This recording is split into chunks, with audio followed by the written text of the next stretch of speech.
Hello hall, இன்றைக்கி ஒரு சூப்பரான ரெசிபியோடு தான் வந்திருக்கேன். மைசூர் போண்டா மேலே நல்லா கிறிஸ்பியாக உள்ளே நல்லா சாஃப்டாக ரொம்ப கம்மியான இன்க்ரீடியன்ட்ஸ் இருந்தாவே போதும். இந்த போண்டா சூப்பராக நம்ம ஈவினிங் ஸ்நாக்ஸாக ரெடி பண்ணி எடுத்துக்கலாம். இதை செய்கிறதுக்கு ஒரு கப் அளவுக்கு புளிச்ச தயிர் எடுத்திருக்கேன்.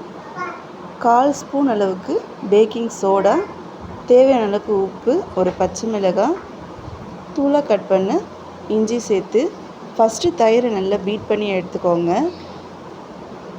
நீங்கள் வேணும்னா மிளகு சேர்த்துக்கலாம், தேங்காய் சேர்த்துக்கலாம், துருவிட்டு சேர்க்கலாம், இல்லை பீஸ் போட்டு சேர்த்துக்கலாம். அதுவுமே நல்லா க்ரன்ச்சியாக சாப்பிடும்போது நல்லாயிருக்கும்.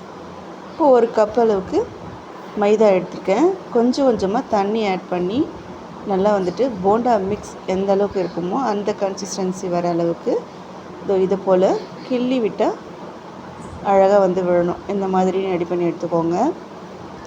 இப்போது மிதமாக இருக்கிற சூட்டில் ஒரு பால்ஸாக பொரித்து எடுத்துக்க வேண்டியது தான்.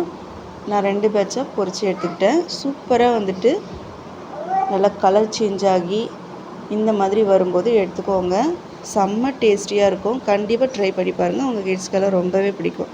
தேங்க்ஸ் ஃபார் வாட்சிங்.